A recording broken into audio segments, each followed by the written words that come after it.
Welcome to Fashioned by Time, a podcast dedicated to uncovering fashion's past, one garment at a time. I'm Amelia Harrow, and today we're diving into bustles, bows, and the female form. Let's explore the hidden gems of fashion history together.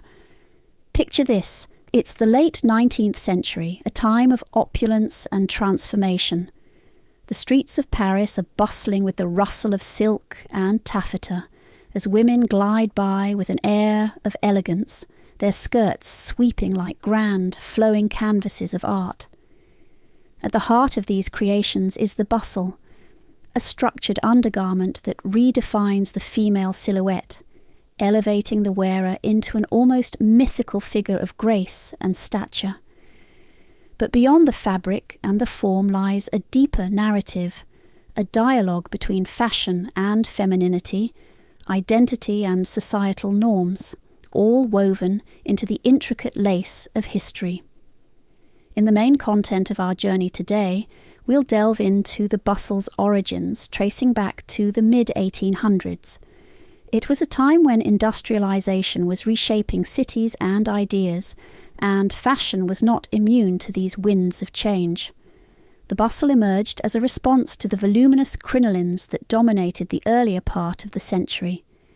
It was more than a fashion statement, it was a revolution. By shifting the volume to the back of the dress, the bustle allowed women greater mobility, subtly mirroring their evolving roles in society. This was a period where women were beginning to step out of the private sphere, engaging more actively in public, intellectual, and social life. Consider the work of Charles Frederick Worth, often hailed as the father of haute couture.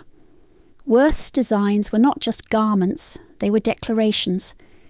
He understood the power of the silhouette to convey authority and femininity. His use of the bustle was strategic, creating gowns that were both commanding and alluring. Through these designs, women could navigate societal expectations while exerting their presence in the room, a complex dance of modesty and assertion. And then there were the muses, the women who wore these creations and infused them with life. Figures like Empress Eugénie of France, who became a fashion icon by embracing the bustle, subtly endorsing it as a symbol of elegance and power. Her style choices resonated across Europe and America, inspiring countless women to adopt the silhouette as a form of personal expression. The story of the bustle is also entwined with the evolution of bows, the delicate adornments that added whimsy and charm to the structured elegance of late Victorian fashion. Bows became a language of their own, communicating flirtation, sophistication, and sometimes rebellion.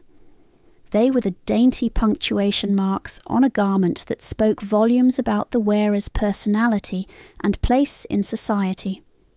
As we reflect on these fashion elements, it becomes clear that bustles and bows were more than trends. They were reflections of an era grappling with change, a society negotiating the boundaries of tradition and modernity. They tell a tale of how clothing can simultaneously constrain and liberate, how it can be both armour and art. Thank you for joining me on Fashioned by Time. I hope today's journey through bustles, bows, and the female form has sparked your love for vintage style and timeless trends.